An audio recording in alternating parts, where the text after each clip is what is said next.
ರಸ್ತೆಯಲ್ಲಿ ಬೇಕಾಬಿಟ್ಟಿ ವಾಹನ ಬಿಟ್ರೆ ಹುಷಾರ್. ನೋ ಪಾರ್ಕಿಂಗ್ ಜಾಗದಲ್ಲಿ ಪಾರ್ಕ್ ಮಾಡಿದ್ರೆ ಎಚ್ಚರ. ಬೆಂಗಳೂರಿನಲ್ಲಿ ಮತ್ತೆ ಶುರುವಾಯಿತು ವಾಹನ ಟೋಯಿಂಗ್. ಜಂಟಿಯಾಗಿ ಫೀಲ್ಡ್ಗಿಳಿತಾ ಇದೆ ಬಿಬಿಎಂಪಿ ಮತ್ತು ಪೊಲೀಸ್ ಇಲಾಖೆ. ವಾಹನ ಟೋಯಿಂಗ್ ಜವಾಬ್ದಾರಿ ಬಿಬಿಎಂಪಿ ಹೆಗಲಿಗಿದೆ. ಬಿಬಿಎಂಪಿ ಟೋಯಿಂಗ್ ಮಾಡಿದ ವಾಹನಗಳಿಗೆ ಪೊಲೀಸರು ಫೈನ್ ಹಾಕ್ತಾರೆ.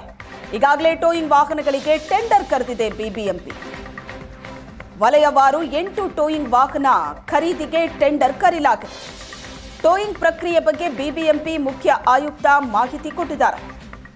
ಬೆಂಗಳೂರಿನಲ್ಲಿ ಮತ್ತೆ ಶುರುವಾಯಿತು ವಾಹನ ಟೋಯಿಂಗ್. ನೋ ಪಾರ್ಕಿಂಗ್ ಜಾಗದಲ್ಲಿ ಪಾರ್ಕ್ ಮಾಡಿದ್ರೆ ಗಾಡಿಯನ್ನ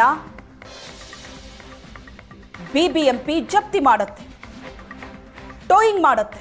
ಜಂಟಿಯಾಗಿ ಬಿಬಿಎಂಪಿ ಮತ್ತು ಪೊಲೀಸ್ ಇಲಾಖೆ ಫೀಲ್ಡ್ಗಿಳಿದಿದೆ. ವಾಹನ ಟೋಯಿಂಗ್ನ ಜವಾಬ್ದಾರಿ ಬಿಬಿಎಂಪಿ ಹೆಗಲಿಗೆ. ಬಿಬಿಎಂಪಿ ಟೋಯಿಂಗ್ ಮಾಡಿದಂಥ ವಾಹನಗಳಿಗೆ ಪೊಲೀಸರು ಫೈನ್ ಹಾಕ್ತಾರೆ. ಎಲ್ಲೆಂದರಲ್ಲಿ ಗಾಡಿ ನಿಲ್ಲಿಸಿದ್ರೆ ಇನ್ಮೇಲೆ ಫೈನ್ ಬೀಳುತ್ತೆ. ಅದು ಅಲ್ಲದೆ ಟೋಯಿಂಗ್ ಕೂಡ ಶುರುವಾಗಿದೆ. Common problem between BBMP and traffic. Traffic department manages, but finally parking of vehicles is happening on BBMP roads. So two-pole action now ಮಾಡ್ತಿದ್ದೇವೆ.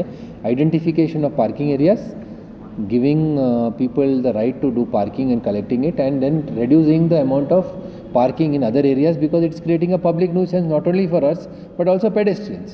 ಸೊ ಅದಕ್ಕೆ ನಾವು ಮತ್ತು ಟ್ರಾಫಿಕ್ ಅವ್ರ ಜೊತೆಗೆ ಚರ್ಚೆ ಮಾಡುವಾಗ ನಮ್ಮ ಮಾನ್ಯ ಅಡಿಷನಲ್ ಚೀಫ್ ಸೆಕ್ರೆಟರಿ ಅವರು Tushar sir had given a direction that if you provide these vehicles it will be useful so that ಅನಾಮತ್ ಗಾಡಿಗಳು ಏನು ಪಬ್ಲಿಕ್ ಸ್ಪೇಸ್ನಲ್ಲಿ ಪಾರ್ಕ್ ಮಾಡಿದ್ದಾರೆ ಮತ್ತು ಎಲ್ಲಿ ನಮ್ಮ ಜಾಗದಲ್ಲಿ ಅವರು ನ್ಯೂಸೆನ್ಸ್ ಕ್ರಿಯೇಟ್ ಮಾಡ್ತಾರೆ ಅದು ಕಡಿಮೆ ಮಾಡಿದರೆ ಆಟೋಮ್ಯಾಟಿಕ್ಲಿ ಸಿಟಿಸನ್ಸಿಗೆ ಬೆನಿಫಿಟ್ ಆಗ್ತದೆ. ಎರಡು ಜನರು ಒಟ್ಟಿಗೆ ಕೆಲಸ ಮಾಡ್ತೀವಿ.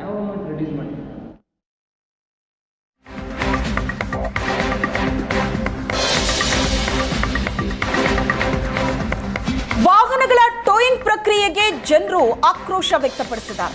ಬಿಬಿಎಂಪಿ ಪೊಲೀಸ್ ಇಲಾಖೆಯ ಈ ನಡೆಗೆ ತೀವ್ರ ವಿರೋಧ ವ್ಯಕ್ತವಾಗ್ತಾ ಇದೆ. ವಾಹನಗಳ ಟೋಯಿಂಗ್ ಪ್ರಕ್ರಿಯೆ ತರದಂತೆ ಆಗ್ರಹಿಸಿದ್ದಾರೆ. ಮೊದಲು ಸರಿಯಾದ ಪಾರ್ಕಿಂಗ್ ವ್ಯವಸ್ಥೆ ನೀಡಿ, ನಂತರ ವಾಹನಗಳನ್ನ ಟೋಯಿಂಗ್ ಮಾಡಿ, ಟೋಯಿಂಗ್ ವ್ಯವಸ್ಥೆಯ ನಿಯಮಗಳನ್ನ ಸರಿಪಡಿಸಿ. ನೋ ಪಾರ್ಕಿಂಗ್ಗೆ ಈಗಾಗಲೇ ದಂಡ ವಿಧಿಸ್ತಾ ಇದ್ದಾರೆ. ಈಗ ಮತ್ತೆ ವಾಹನಗಳ ಟೋಯಿಂಗ್ ಅಗತ್ಯ ಏನಿದೆ ಅಂತ ಪ್ರಶ್ನೆ ಮಾಡಿದ್ದಾರೆ. ಮೇಡಮ್, ಟೋಯಿಂಗ್ ಅಂತ ಹೇಳಿದ್ರೆ ಈಗ ಏನಾಗುತ್ತೆ, ಈಗ ಪಬ್ಲಿಕ್ಕಿಗೆ ಪ್ರಾಬ್ಲಮ್ ಇಲ್ಲದೆ ಟ್ರಾಫಿಕ್ ಮೂವ್ ಆಗೋ ಜಾಗದಲ್ಲಿ ಯಾರೋ ನೋ ಪಾರ್ಕಿಂಗ್ ಅಂತ ಹಾಕಿರ್ತಾರೆ. ಆ ಜಾಗದಲ್ಲಿ ಅಕಸ್ಮಾತಾಗಿ ಈಗ ಬೋರ್ಡ್ ಇರುತ್ತೆ ನೋ ಪಾರ್ಕಿಂಗ್ ಅಂತ, ಅಲ್ಲಿ ಟೋಯಿಂಗ್ ಮಾಡೋದು ತಪ್ಪಾಗುತ್ತೆ. ಯಾಕಂದರೆ ಪಬ್ಲಿಕ್ಕಿಗೆ ತೊಂದರೆ ಆಗದಿರೋ ಜಾಗದಲ್ಲಿ ನಿಲ್ಲಿಸಿದ್ರೆ ಓಕೆ. ಈಗ ಪಬ್ಲಿಕ್ಕಿಗೆ ತೊಂದರೆ ಆಗೋ ಜಾಗ, ಹೆವಿ ಟ್ರಾಫಿಕ್ ಇರೋ ಜಾಗದಲ್ಲಿ ಟೋಯಿಂಗ್ ಆಗಿದ್ರೆ okay, that is fine. But ಎಲ್ಲ ಕಡೆ ತುಂಬ ಕಡೆ ಏನಾಗುತ್ತೆ, ಎಲ್ಲೂ ಪಬ್ಲಿಕ್ಕಿಗೆ ತೊಂದರೆನೇ ಇರಲ್ಲ. ಎಲ್ಲೋ ಒಂದು ಕಡೆ ಸುಮ್ಮನೆ ಬೋರ್ಡ್ ಹಾಕಿರ್ತಾರೆ, ಅಲ್ಲಿ ಬಂದು ಟೋ ಮಾಡ್ತಾರೆ.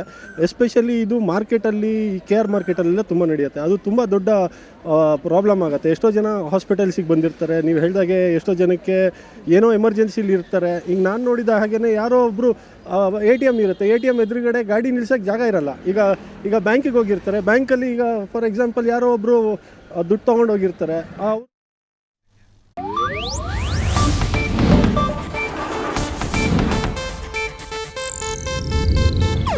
ಇದು ಏಷ್ಯಾನೆಟ್ ನ್ಯೂಸ್ ನೆಟ್ವರ್ಕ್ ಪ್ರಸ್ತುತಿ.